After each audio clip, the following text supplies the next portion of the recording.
बंधू भगिनींना मी या ठिकाणी मानाचा मुजरा करतो। दुपारची सभा असून सुद्धा इथं मोठ्या संख्येने आपण उपस्थित राहिला। या ठिकाणी मंडप भरल्यामुळे काही लोकांना बसायची जागा नाही, तर माझे सहकारी सर्व उन्हामध्ये आहेत, त्यांची मी या ठिकाणी मी क्षमा मागतो।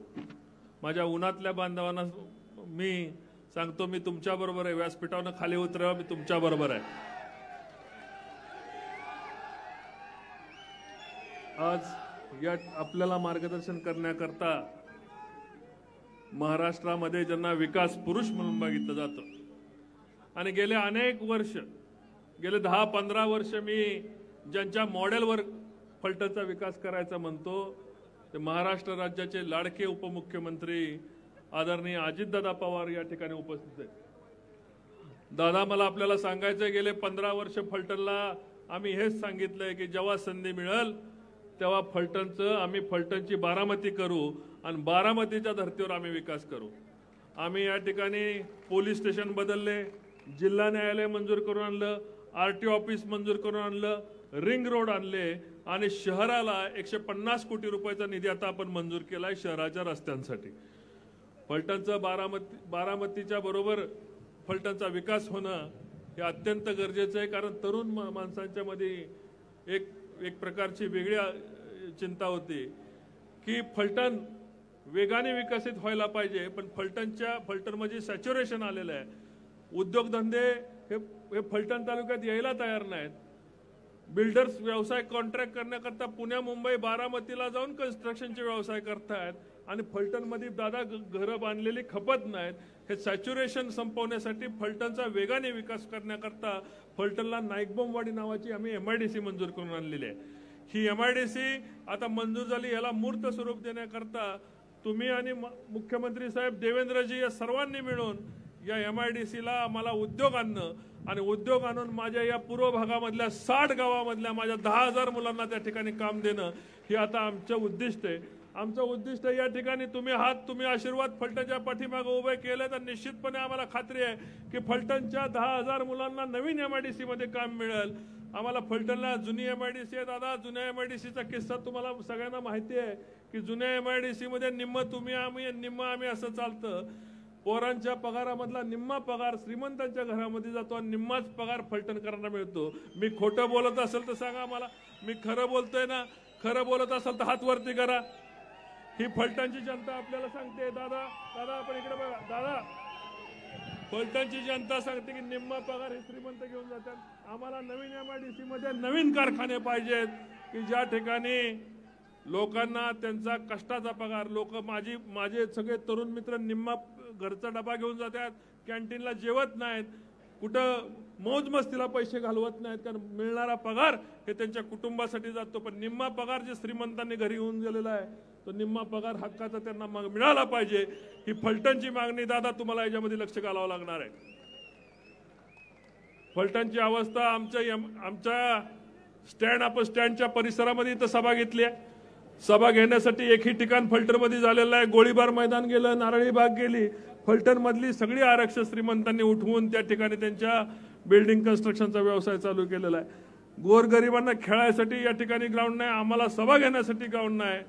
या ठिकाणी छत्रपती शिवाजी महाराजांचा भर रस्त्यावर आपल्याला सभा घ्यावी लागते, हेही आमचं दुर्दैव आहे। भविष्यात फलटणला आम्हाला स्टेडियम बांधून घ्यावं लागणार आहे आणि येणाऱ्या 2 वर्षानंतरची तुमची सभा, सचिन पाटलांची सभा आपल्याला भविष्यात येणाऱ्या 2 वर्षामध्ये फलटणच्या नव्या स्टेडियमवर करावं लागणार आहे। मी या ठिकाणी तुम्हाला खात्रीपूर्वक सांगतो की फलटणला स्टेडियम आपल्याला उभं करावं लागणार आहे। आपली पोरं पुण्या, मुंबईसाठी, दिल्लीसाठी ज्या ठिकाणी जाताना फलटणच्या स्टेडियमवर शिकली पाहिजेत, ही आमची इच्छा आहे दादा। फलटणचा विकास चारी बाजूनी करणं आम्हाला श्रीमंतांवर टीका करून आमची काय रेग वाढत नाही। आम्हाला आमचं कर्तृत्व त्या ठिकाणी दाखवावं लागणार आहे।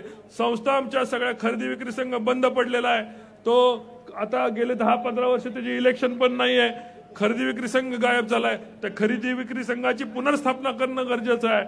मार्केट कमिटीचे 6 महिन्याचे पगार नाहीत, श्रीराम कारखाना दुसऱ्याला चालवायला गेलाय, दूध संघामध्ये कुत्री वेल्यात, डुकरं दूध संघामध्ये फिरतात। दूध संघामध्ये 1ही लिटर दूध नाही, दूध संघ फक्त कागदावर चालवतात। हीच फलटणची अवस्था आम्हाला बदलून द्यावी आणि त्याच्यासाठी लागणारं आम्हाला सहकार्य करावं। श्रीमंतांनी त्यांच्या निष्क्रिय आमदारांच्या बद्दल मला काय बोलायचं नाही। दादा तुम्ही त्यांना साथ देत होता, तुमच्या साथीमुळे सर्वात जास्त हा निष्क्रिय आमदार ज्यांनी कधी फलटणमध्ये फलटण शहरामध्ये कार्यालय केलं नाही, कधी सुखदुःखात कुणाच्या मिक्स झाला नाही, की तरडगाव ते फलटण फक्त त्याला संजूबाबांचा बंगला पाहिजे, लोकांच्या लग्नाची आणि मैतीची यादी घेऊन तेवढ्या ठिकाणी फक्त जायचं आणि लोकांच्या सुखदुःखात न वावरणारा हा आमदार तुम्ही त्यांना तिकीट जाहीर करून सुद्धा तुमच्या पाठीमागे खंजीर खुपसून हा गेलेला आमदार याला फलटणची जनता आता चौथ्यांदा निवडून देणार नाही ही खात्री बाळगा। मी बरोबर बोलतोय ना? आता निवडून कोण येणार आहे? आवाज येत नाही। या ठिकाणी सचिन पाटील 23 तारखेला तुम्हाला आमदार म्हणून या ठिकाणी निवडून दिसतील। फलटणच्या जनतेने मला 22,000चं मताधिक्य दिलं होतं।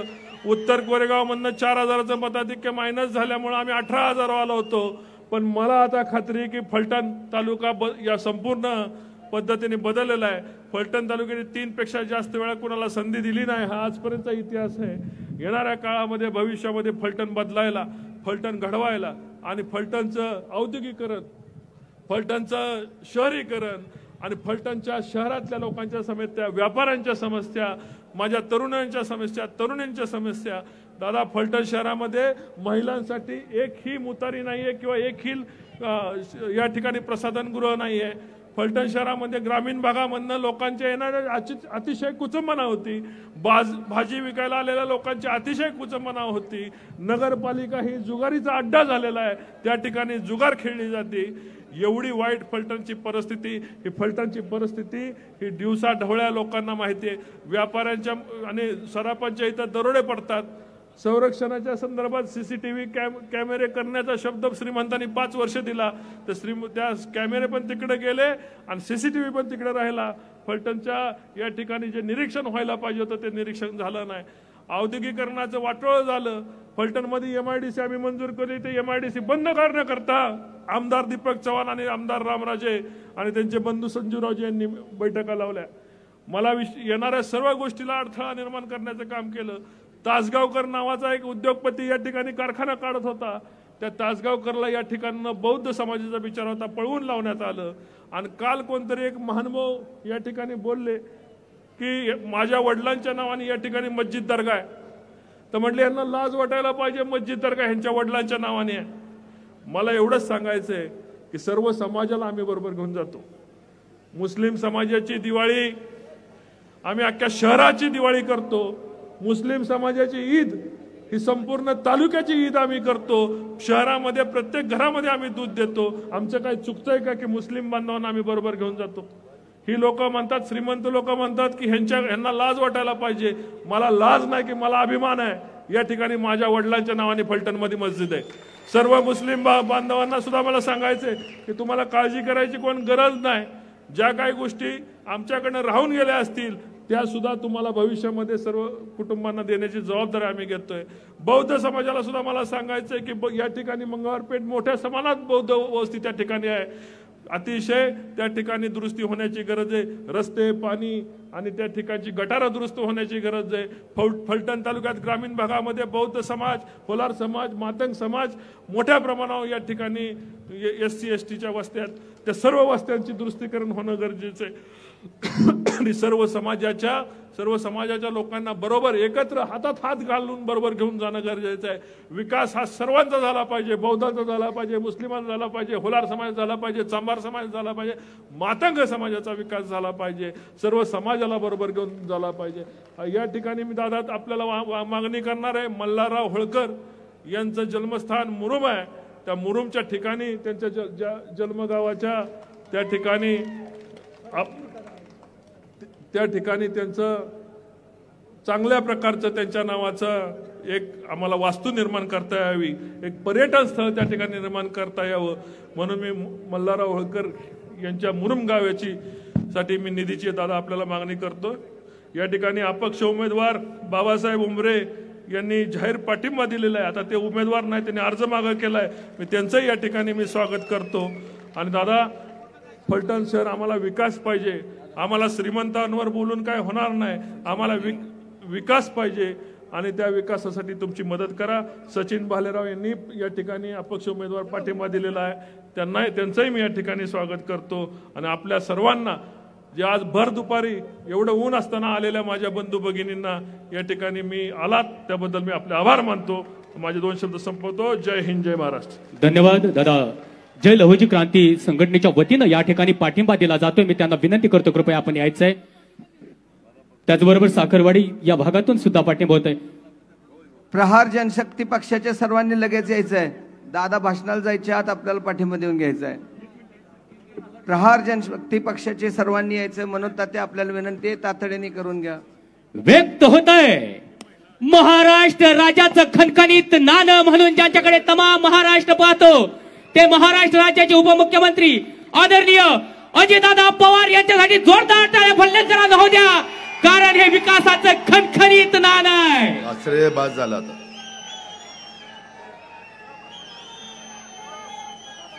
आपल्या सगळ्यांचे सहकारी माजी खासदार रणजितसिंह निंबाळकरजी, आपल्या फलटण विधानसभा मतदारसंघाचे महायुतीचे अधिकृत उमेदवार सचिन पाटील, त्यांच्या प्रचार सभेच्या निमित्तानं उपस्थित असणारे शिवरूपराजे खर्डेकर, प्रल्हाद भाऊ साळुंके, डी.के. पवार, सुशांत निंबाळकर, प्रतिभाताई शिंदे, विश्वासराव भोसले,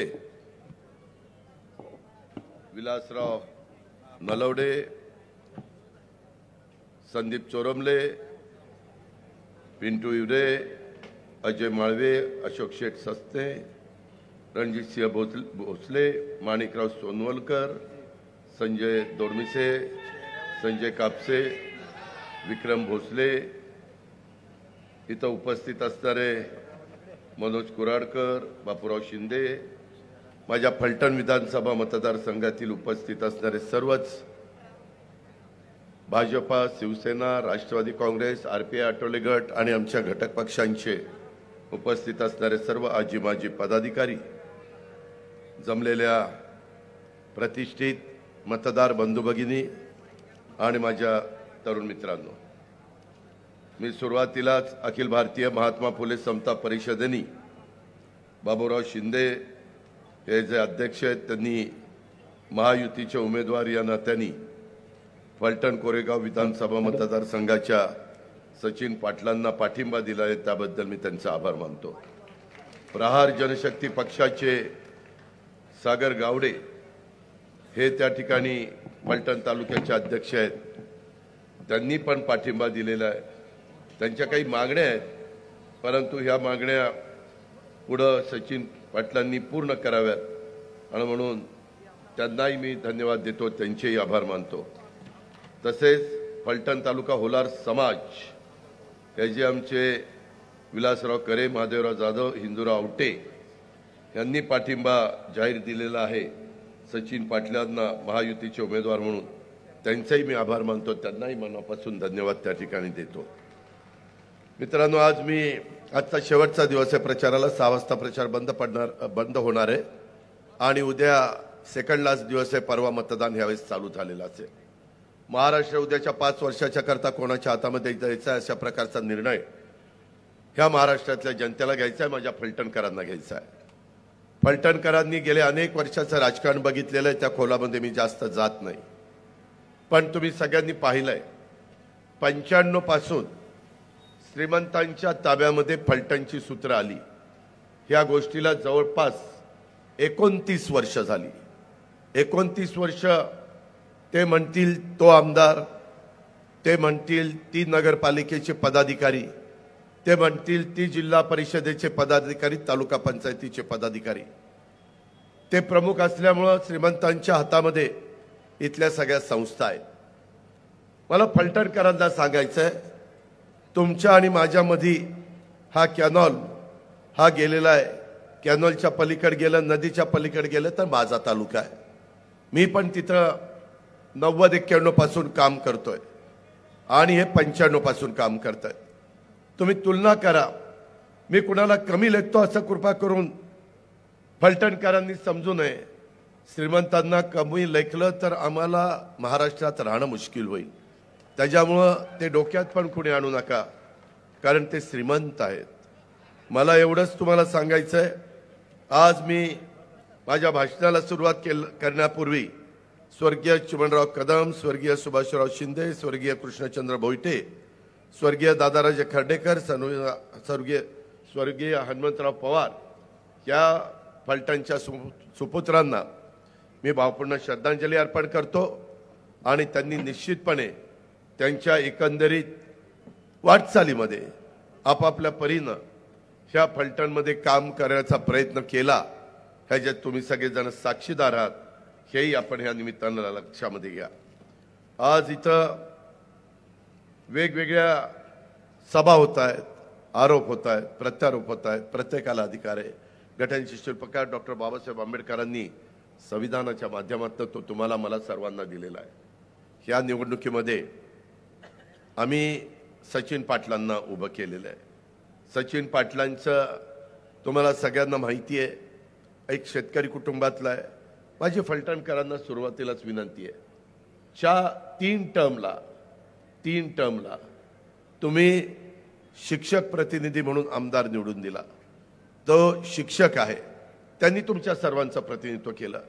फलटणकरांनो, यावेळेस एकदा माझ्या आग्रहाखातर, माझ्या प्रेमाखातर, महायुतीच्या एकंदरीत उद्याचं सरकार आणण्याच्या करता आपण सचिन पाटलांच्या घड्याळाच्या चित्राच्या शेजारचं बटन दाबून त्यांना तुमच्या सर्वांचं प्रतिनिधित्व करण्याची संधी द्यावी, हीच आग्रहाची, नम्रतेची, कळकळीची विनंती मी आपल्या सर्वांना करतो. माझ्या आधी उमेदवार बोलले, माझ्या आधी रणजितसिंह त्या ठिकाणी, निंबाळकर बोलले, प्रत्येकजण त्या ठिकाणी सांगतोय. मी फार स्पष्ट बोलणारा कार्यकर्ता आहे. काही मान्यवर इथं येऊन गेले.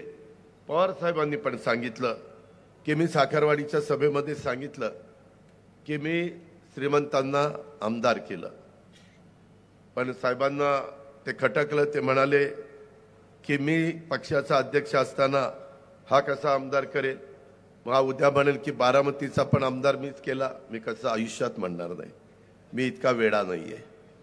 मी त्यावेळेस ते आमदार झाले तेव्हा 3रीत होतो, 3रीत. आता 3रीतलं कार्ट कसं काय आमदार करेल, साधं गणित आहे ना. त्यामध्ये जर साहेब तसं म्हणत होते, साहेबांनी त्यांना आमदार केलं, तर साहेबांच्या सभेत श्रीमंत खुर्चीवर का बसले नाही? साधं सरळ गणित आहे. जर मी कुणाला पदाधिकारी केलं तर मी आल्यावर तो मला मान देणार ना, बसणार ना. अरे मग साहेब आले तरी देखील तुम्ही स्टेजवर येत नाही, याच्या मागची भानगड काय? याचं उत्तर श्रीमंतांना द्यावं लागेल. आता रयतेच राज्य आहे. एकेकाळी श्रीमंतांची राज्य होती, परंतु इंदिरा गांधींनी ते सगळं खालसा केलं आणि सगळ्यांना समान त्या ठिकाणी अधिकार दिला. आपण रिस्पेक्ट देतो, आपण त्या गादीला मान देतो. ही परंपरा युगपुरुष छत्रपती शिवाजी महाराजांच्या पासून चालत आलेली आहे आणि त्याचा सगळ्यांना आदर आहे. त्याबद्दल पण मला काही टीका टिप्पणी करण्याचं कारण नाही. पण हे जे काही चाललेलं आहे, फलटणकर एवढे दूधखोळे आहेत की त्यांना हे समजत नाही. सगळं समजतं, सगळं लक्षात घ्या, सगळं डोक्यामध्ये साठवा आणि 20 तारखेला मतदानाला जाल त्यावेळेस घड्याळाच्या चित्राच्या शेजारचं बटन दाबा आणि त्या सचिन पाटलाला निवडून आणा. तुम्ही म्हणाल की निवडून आणल्यावर तू काय दिवा लावणार आहे? मी असा दिवा लावणार आहे की आज फलटण बारामती रेल्वे किती वर्ष चाललंय, रेल्वे होणार, रेल्वे होणार, ती काय होईना. शेवटी नरेंद्र मोदी साहेबांची आणि माझी ज्यावेळेस ओळख झाली, पहिली ते तिकडं मुख्यमंत्री असताना होती, कारण मी जलसंपदा खात्याचा मंत्री होतो आणि नर्मदा प्रोजेक्ट करता त्यांना त्या बाबतीमध्ये आपल्या जलसंपदा खात्याची मदत लागत होती. त्यामुळं तेव्हा आमचे फोनवर बोलणं व्हायचं.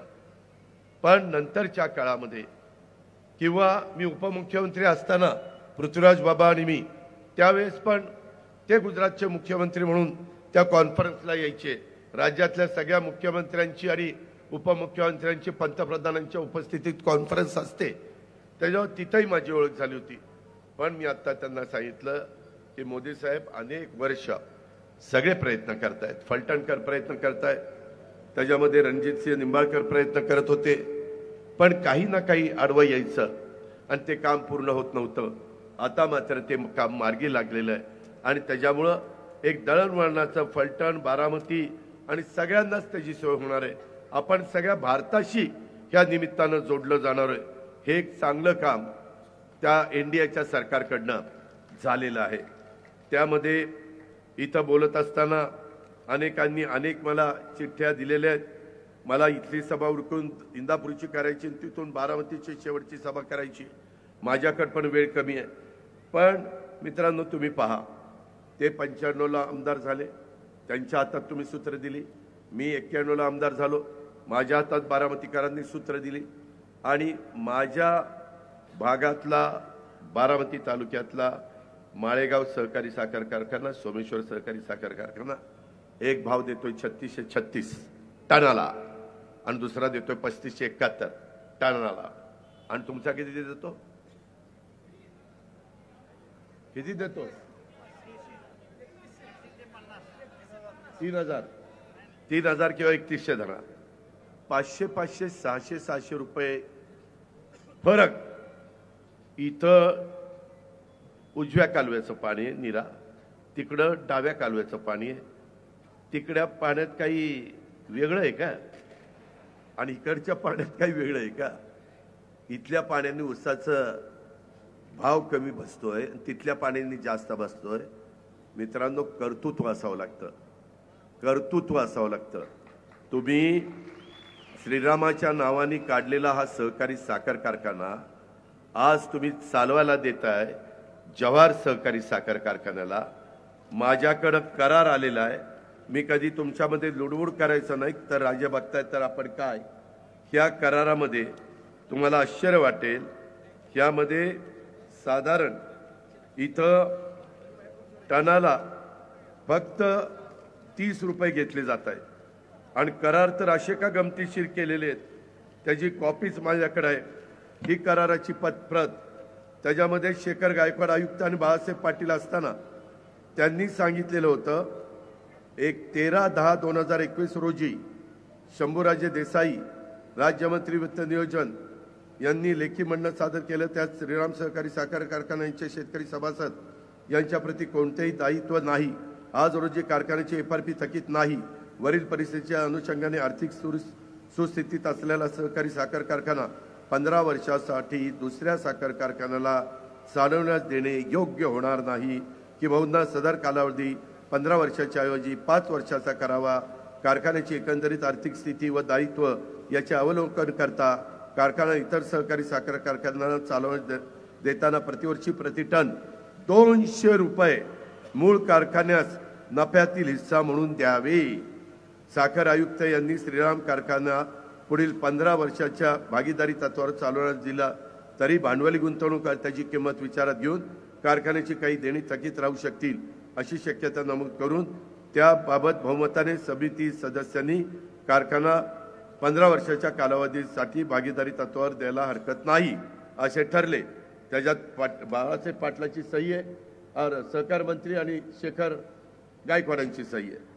ठरलं 200 रुपये. आता आपल्याला मिळतात 30 रुपये टन. आता मग वरचे पैसे कुठं काय मॅच फिक्सिंग झाले का काय? 200 रुपये ठरले, 30 रुपये दिले, त्याच्यामधले 20 रुपये जात आहेत व्याजाला. डिपॉझिट घेतले 17 कोटी, त्या 17 कोटीमध्ये 8.5 कोटीला व्याज 12%. गंमत बघा, 1 वर्षाचं 8.5 कोटीचं व्याज 1 कोटी होतंय.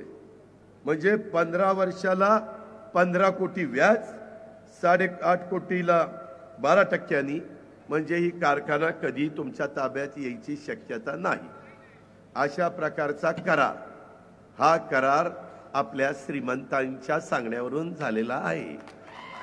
आता आपणच विचार करा. मला वेळ कमी रे, नाहीतर पार त्याची म्हणजे कारखान्याच्या कागदपत्राची चिरफाड केली असती. इथं बघा डीड पार्टनरशिप 9 मार्च 2022 श्रीराम सहकारी साखर कारखाना लिमिटेड फलटण अँड जवाहर शेतकरी सहकारी साखर कारखाना लिमिटेड हुपरी जिल्हा कोल्हापूर. हे अशा पद्धतीनं तुम्ही ज्यांना त्या बाबतीमध्ये नेतृत्व देता ते आम्ही ज्यावेळेस तुमचं लोकप्रतिनिधित्व करतो त्यावेळेस तुम्ही आमच्यावर विश्वास टाकता. आम्ही काम करताना तुमच्या विश्वासाला तडा जाऊन नाही दिला पाहिजे. नाही तर मग त्या नेतृत्व करायला अर्थ काय. आज एवढा मोठा फटका, आज एवढं मोठं माझं वैभव, अहो तिथली जमीन विकली मोक्याची, कॅनोलच्या अलीकडची जमीन विकली की नाही.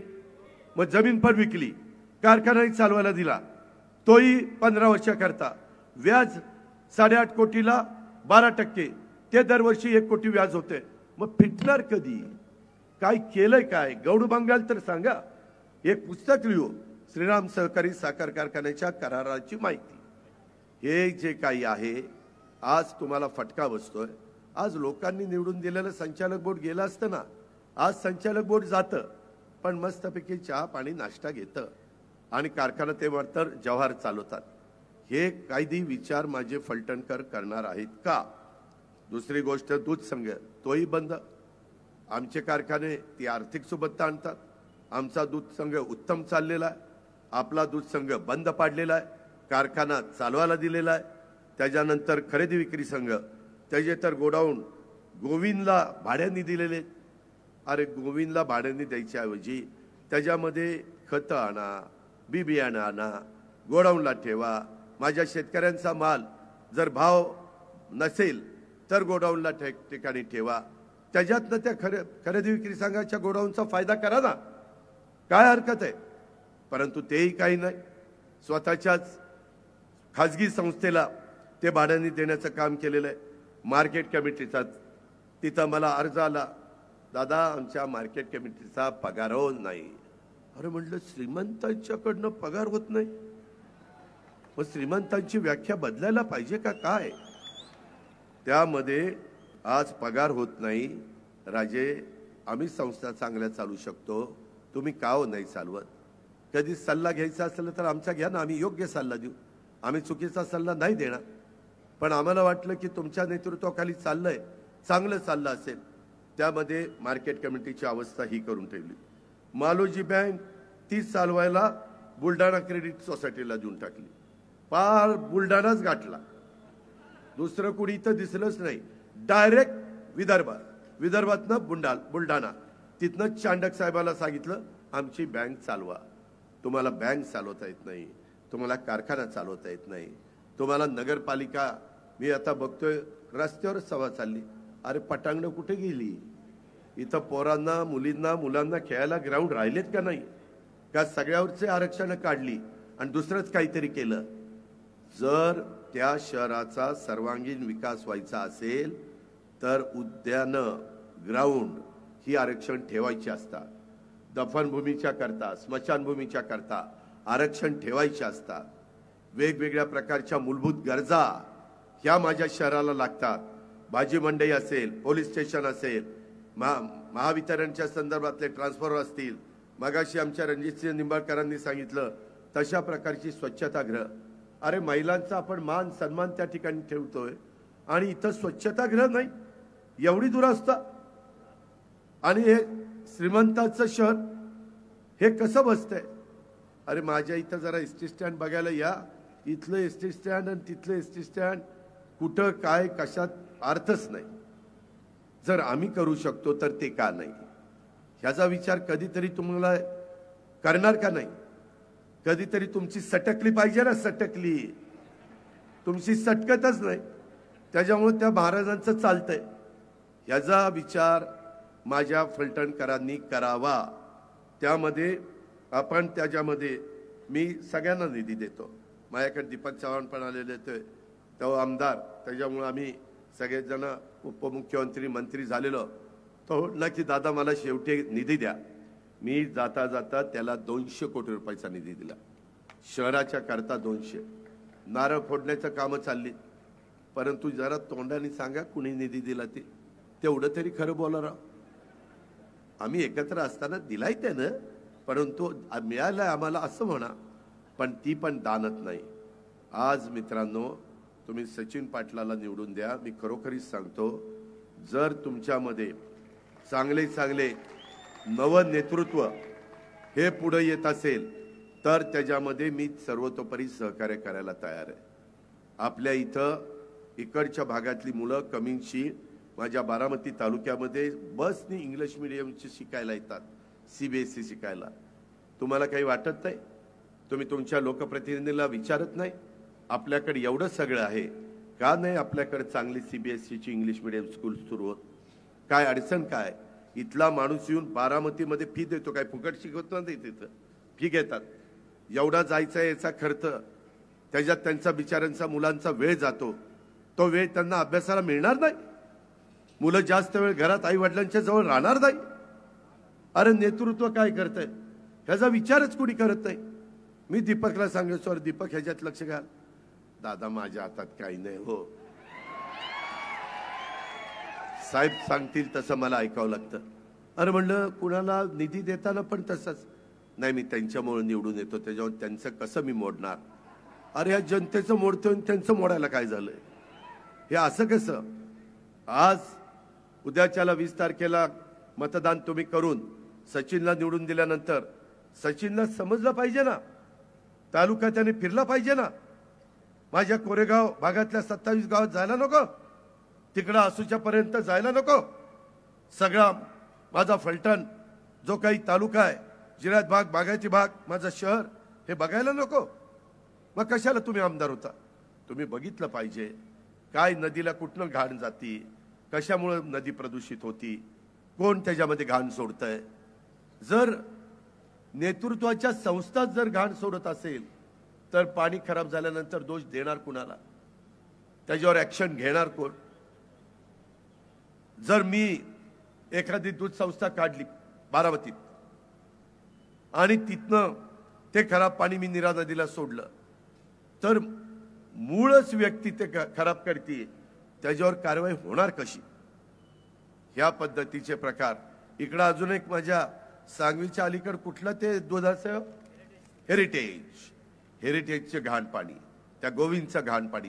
अरे STP बसवा ना, सिवरेज ट्रीटमेंट प्लांट बसवा, CPO बसवा, नवी टेक्नॉलॉजी आलेली आहे. मी माळेगाव सोमेश्वरला सांगितलंय की बाबांनो, तुम्हाला खराब पाणी मळीचं सोडायचा अधिकार नाही.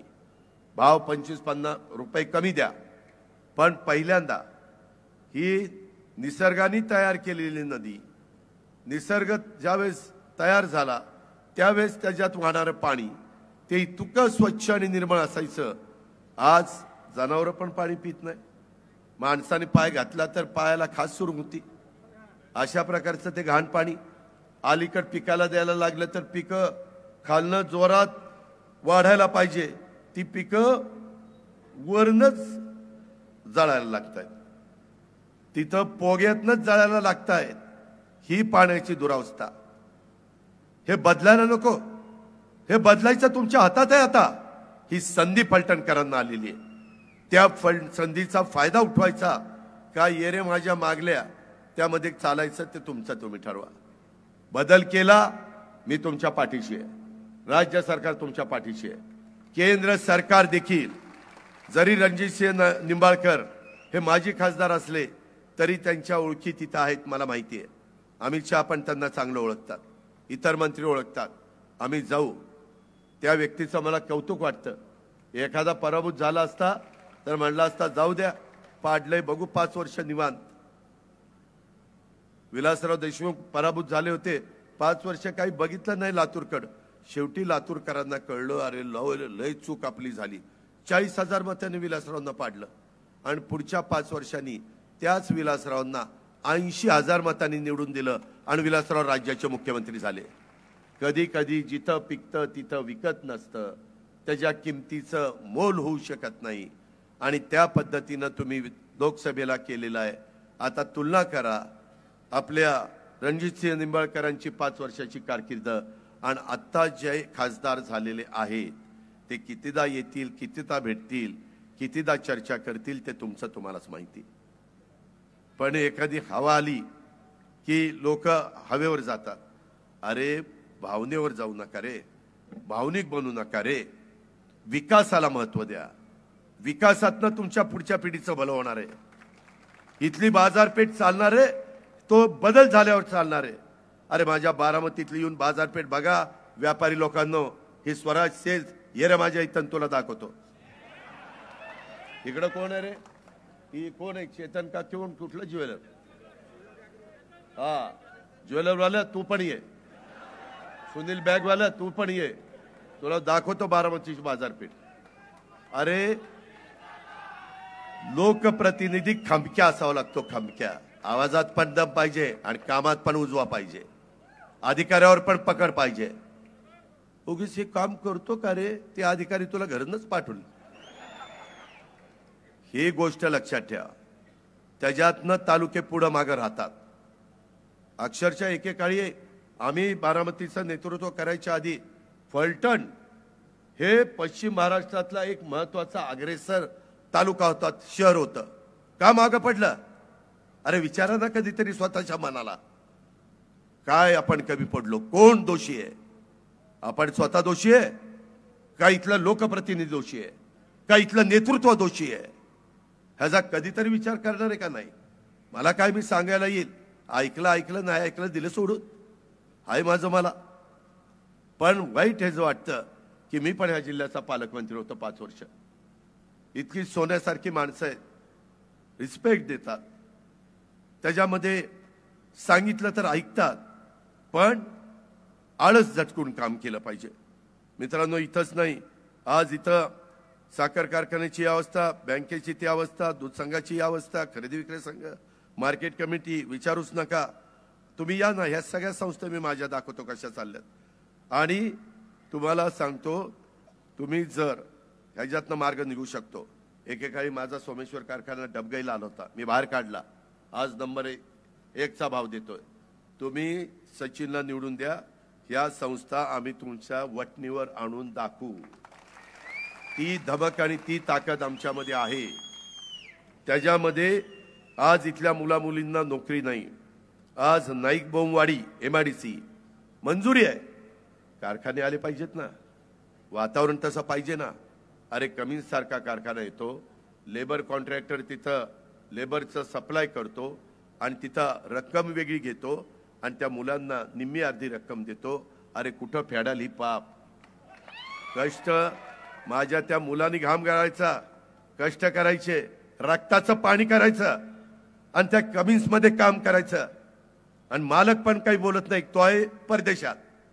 आणि खुशाल किती हजार रुपये घेतात ते, आणि तुम्हाला किती देतात? हो का, 18-20 हजार घेतायत आणि 12,000 रुपये देतात. बरं 24,000 घेतायत आणि 12 हे सांगतायत म्हणून मी सांगतो. मला नक्की किती, मी नंतर हे झालं इलेक्शन की मी त्यांना बोलवणार आहे मॅनेजमेंटला. तेवढा आम्हाला अधिकार आहे. काय बाबा किती देतो, मग ते त्याला इतके मिळतात तर तो खाली किती पास करतोय, PF किती कापतोय, ते सगळं त्या ठिकाणी आपण बघू. एका जणांनी साखरवाडीमध्ये चांगला कार्यकर्ता बिचारा कामगार, आणि त्यांनी तिथं सांगितलं ओरडून, दादा हे का आम्हाला 24,000 ह्यांना देतात आणि आम्हाला 12,000 रुपये घेतात. त्याला कितीतरी दिवस गेटवर बसून ठेवलं. अरे ही तुमची अवकात? त्या गरीबाला तुम्ही गेटवर बसून ठेवता, शिक्षा देता. त्यानं खरं सांगितलं म्हणून त्याला डॉक्टर बाबासाहेब आंबेडकरांनी संविधानाच्या माध्यमातून अधिकार दिला नाही. त्या अधिकाराचा वापर त्यांनी करायचा नाही. त्याच्यावर अन्याय झाल्यानंतर त्यांनी गपगुमाने अन्याय सहन करायचा. ही कुठली पद्धत? हे नाही चालणार, हे नाही चालणार. ही पण गोष्ट आपण सगळ्यांनी लक्षात घ्या. आणि नाईक बोमवाडी MIDC मंजूर झालेली आहे. तिथं चांगले प्रकल्प आणण्याच्या करता आमच्याही ओळखी, आम्ही 5 वेळेला उपमुख्यमंत्री झालोय. वेगवेगळ्या उद्योगपतींच्या ओळखी, वातावरण उद्योगधंद्यांना पोषक. त्यांना काय लागतं? एक तर पाणी लागतं, दुसरी वीज लागते, इन्फ्रास्ट्रक्चर लागतं, जागा लागते. जागा तुमच्याकडे आहे. पाणी एवढा मोठा कॅनॉल निरा उजवा कालवा इथनं चाललेला आहे. आता इकडं खंडाळा तालुक्यातनं पण धोमगडकवडीचं त्या ठिकाणी पाणी आपल्याकडे येत आहे ना सगळं. अरे आपल्यानंतर खंडाळा दुष्काळी तालुका, काय MIDC झाली जाऊन बघा. आणि आपण कुठं राहिलोय? कशी बेकारी हटायची? कसं तरुण तरुणींना रोजगार मिळायचा, या गोष्टीचा विचार देखील तुम्ही त्या ठिकाणी केला पाहिजे, अशा प्रकारची माझी आग्रहाची विनंती आहे. आज माझ्या होलार समाजाने आमच्याकरता आर्थिक विकास महामंडळ स्थापन करा असं सांगितलेलं आहे. मी त्याच्यामध्ये स्वतः त्या ठिकाणी लक्ष घालील. सुभेदार महाराजा मल्हारराव होळकर यांच्या जन्मस्थळी आमचं होळ मुरुम येथे पुण्यश्लोक अहिल्यादेवी होळकर यांचं मूळ गाव, सुभेदार मल्हारराव होळकर यांच्या एक स्मारक चांगल्या पद्धतीने करावं. काळजी करू नका, स्मारकाला योग्य पद्धतीचा निधी देण्याचं काम आम्ही करू आणि एक चांगल्या प्रकारचं एक आगळं वेगळं स्मारक सुभेदार महाराजा मल्हारराव होळकर यांच्या नावाला साजेचं स्मारक आपण त्या ठिकाणी करू, ही पण ग्वाही मी आपल्या सगळ्यांना देतो. इतर अनेक समाजाची वेगवेगळी महामंडळं आम्ही त्या ठिकाणी काढलेली आहेत. चुकून आमच्याकडनं होलार समाजाचं राहून गेलं, लोहार समाजाचं, वडार, सुतार, रामोशी, ब्राह्मण, सोनार, राजपूत, आर्यवैश्य, नाभिक, बारी, तेली, गुरव, वीरशैव, लिंगायत, लाड, शाखीय, वाणी, त्याच्यामध्ये वडार, विणकर, जैन, हिंदू खाटीक, लोणारी, अल्पसंख्याक, लोहार, शिंपी, गवळी, नाथपंथीय ही सगळी आपल्या इथं त्या ठिकाणी महामंडळ आपण काढली. हे राहिले तेही काढतो. अतिशय चांगल्या योजना आम्ही आणलेल्या आहेत. तुम्हाला वीज माफीची योजना दिली, माझ्या मायमाऊलींना लाडकी बहीण योजना दिली, आमच्या मायमाऊली समाधानी आहेत. 3 गॅस सिलेंडरची योजना दिली, त्याच्यामध्ये मुलगी जन्माला आल्यानंतर 1,01,000ची योजना दिली. माझ्या शेतकऱ्यांना गाईच्या दुधाला 7 रुपये वाढून देण्याची योजना दिली. आमच्या मुलामुलींना शिकलेल्यांना 12वी डिप्लोमा डिग्री यांना त्याच्यामध्ये 6,000, 8,000, 10,000 स्टायपन देण्याची योजना आणि त्यांना अनुभव आणण्याची योजना ती त्याच्यामध्ये आम्ही दिली. आम्ही एकनाथराव शिंदे, देवेंद्रजी फडणवीस आम्ही सगळ्यांनी ह्या गोष्टी राज्याच्या सर्वांगीण विकासाच्या करता केलेल्या आहेत. मला सारखी चिठ्ठी येते की इंदापूरची सभा आहे, नंतर बारामतीची सभा आहे. मी तुम्हाला एवढंच सांगतो, फलटण तालुक्यामध्ये आज डेव्हलपमेंट सुविधा नसल्यामुळं पूर्व भागातील गावं राजाळे, साठेफाटा, मुंजवडी, हनुमंतवाडी, तामखडा, शिंदेनगर, बरड, राजुरी, आसू, पवारवाडी, गुणवरे व मेक गोखळी या गावातील बरेच लोक नोकरी व्यवसायाच्या करता आणि रोजगारासाठी रोज माझ्या बारामतीला येतात. त्या पुलावर थांबा आणि बघा ह्या गावातले किती लोक माझ्याकडे नोकरीला येतात. अरे इथला लोकप्रतिनिधी नोकरी देऊ शकत नाही, दुसऱ्याच्या तालुक्यात मुलं मुली जातात आणि स्वतःचे पोटाची खळगी भरतात. अशा पद्धतीचं इथलं नेतृत्व, याचा अरे बदल करायचा पण दाब ना मग घड्याळ. या गावातील शिक्षणासाठी देखील विद्यार्थी वेगवेगळे शिक्षण घ्यायला बारामतीला येतात. का नाही नेतृत्वाला राग येत? मालोजी राजेंनी त्या काळामध्ये काढलं, भर काय घातली यांनी? एखाद्या नेत्याने पवार साहेबांनी बारामती उभी केली, मी नाही म्हणत नाही, पण भर घालण्याचं काम अजित पवारनी केलं का नाही? मित्रांनो, ह्या गोष्टीचा विचार करा. अजून 1 तास बोलीन, परंतु नको, आता फार बोललोय. आता तुमच्या मनात काहीतरी आणणार आहे बाबा, तुमचं ह्याच्यातनं भलं करून घ्या. ह्याच्यात अजित पवारचा वैयक्तिक स्वार्थ काही नाही. ह्याच्यात तुमची बाजारपेठ चांगली चालवावी, तुमचं बस स्थानक चांगलं व्हावं, तुमच्या इथले वेगवेगळ्या प्रकारची ग्राउंड माझ्या मुलामुलींना खेळण्याच्या करता निर्माण व्हावीत. इथं नियोजनबद्ध पद्धतीनं विकास व्हावा. इथल्या संस्था इथल्या सुपुत्रांच्या हातामध्ये जाव्यात आणि ज्यांच्यात कर्तृत्व आहे, ज्यांच्यात नेतृत्व आहे, अशांनी त्या संस्था चालवाव्यात. जे नदीच्या पलीकडे चालू शकतात त्या नदीच्या अलीकड का चालू शकत नाही, एवढंच बघा. आणि सचिन पाटलाला महायुतीच्या उमेदवार यांना त्यांनी घड्याळाच्या चित्राच्या शेजारचं बटन दाबा. तुम्ही ऐकलेलं फलटणच्या कानाकोपऱ्यात पोचवा आणि ठरवा की यावेळेस अजितचं ऐकायचं. बघू हा 5 वर्ष काय करतो, मी दाखवून देतो मी काय करून दाखवतो ते. धन्यवाद. हॅलो, जागेवरून कुणीही उठू नका, जागेवरून कुणीही उठू नका, कारण या ठिकाणी दादा आपल्याला थोडे संबोधित करतात. कुणी प्लीज उठू नका. माझ्या मित्रांनो 2 मिनिटं